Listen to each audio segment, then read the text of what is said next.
महादेव एक गरीब बूढ़ा मछुआरा था। उसके परिवार में उसकी बूढ़ी पत्नी सती के अलावा और कोई नहीं था। आज 3 दिन से सती बुखार से तप रही थी। महादेव के पास इतना पैसा भी नहीं था कि वो उसका इलाज करवा सके। उस दिन वो सुबह जल्दी उठ गया। एक बार उसने सती के सिर पर हाथ रखा। उसे अभी भी बुखार था। उसने अपना मछली पकड़ने वाला जाल और बाल्टी उठाई और नदी पर मछली पकड़ने चल दिया। नदी के किनारे पहुंचकर उसने अपना जाल डाल दिया और मछली के फंसने का इंतजार करने लगा। वहां एक और मछुआरा छगन भी अपनी नाव पर बीच नदी में मछली मार रहा था। महादेव को देखकर छगन बोला, अरे बाबा, किनारे बैठने से बड़ी मछली नहीं मिलेगी। नदी के थोड़ा अंदर आओ तो हो सकता है कि कोई बड़ी मछली फंस जाए है? नहीं बेटा, ना तो मेरे पास नाव है और न शरीर में ताकत जो मैं नदी में जाकर मछली पकड़ सकूं। अब सब कुछ भगवान के ऊपर है।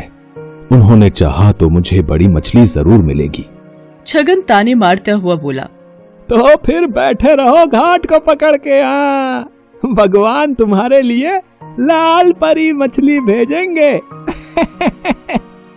लाल परी एक बहुत ही नायाब मछली होती है जिसकी कीमत लाखों में होती है। ऐसी मछली किसी भाग्यवान को ही मिलती है। एक बार जिसे लाल परी मिल जाती है उसकी किस्मत ही चमक जाती है। खैर, महादेव ने छगन की बातों पर कोई ध्यान नहीं दिया और काफी देर इंतजार करने के बाद अपना जाल खींचा।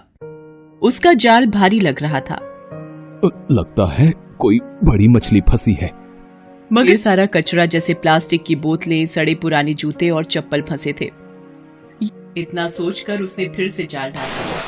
इस बार उसके जाल में थोड़ी सी छोटी मछलियां फंस गई। लगातार मेहनत करने से महादेव का बूढ़ा शरीर थक गया था, इसलिए जो मछलियां फंसी थीं उन्हें समेटकर महादेव बाजार चल पड़ा। दिन भर महादेव ग्राहकों का इंतजार करता रहा, मगर छोटी मछलियां होने के कारण उससे मछली खरीदने कोई नहीं आया। बाकी के मछुआरे बड़ी बड़ी मछलियां पकड़ कर लाए थे। उनकी सारी मछलियां देखते ही देखते बिक गई। थोड़ा सा पैसा आ जाएगा तो सत्ती के लिए खाना और दवाइयां लेता जाऊंगा। बेचारी बुखार से तड़प रही है। अभी महादेव ये सोच ही रहा था कि वहां एक आदमी आया और उससे बोला, बाबा, ये मछलियां कितने की हैं? बेटा, ये हैं तो 200 रुपए की, मगर मैं तुम्हें 150 में दे दूंगा। 150 तो महंगा है। मैं तो इनके केवल 100 रुपए दे सकता हूँ। वैसे भी बाजार बंद होने वाला है। अब कोई तुम्हारी मछलियां खरीदने से तो रहा। इससे पहले कि ये सब सड़ जाएं, इन्हें तुम मुझे 100 रुपए में दे दो। मरता क्या न करता। आखिर महादेव को 100 रुपयों में उसे सारी मछलियां देनी पड़ी। बाजार भी तब तक उठ चुका था। महादेव ने अपनी दुकान समेटी और वहां से घर चल दिया। अभी वो बाजार से निकल भी नहीं पाया था कि उसके कानों में एक आवाज आई, बाबा, इस कंगले की भी सुनते जाना। 3 दिन से कुछ नहीं खाया बाबा। उसने अपनी फटी हुई चादर उस अपाहिज को उड़ा दी और पास की एक दुकान से थोड़ा सा खाने का सामान लाकर उस अपाहिज को देता हुआ बोला, अब लो, खा लो। तुमने मुझ अपाहिज पर इतनी दया दिखाई। तुम कौन हो बाबा? महादेव उसे अपने बारे में बताता है। तब अपाहिज अपनी झोली से कुछ दाने निकालकर उसे देते हुए कहता है, तुमने बिना किसी स्वार्थ के एक कंगले की मदद की है बाबा। भगवान तुम्हें इसका फल जरूर देगा। लो, ये दाने रख लो। कल जाल डालने से पहले इन दानों को नदी में छिड़क देना।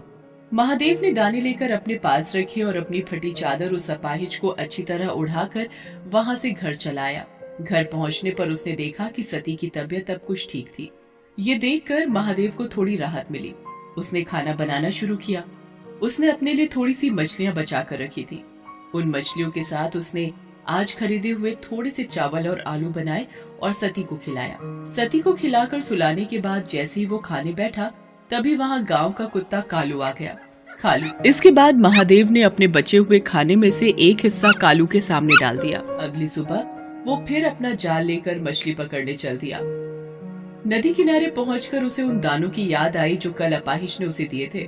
उसने उन दानों को नदी में बिखेर दिया और फिर वहां अपना जाल डाल दिया। अभी थोड़ा उसने जाल बाहर निकाला।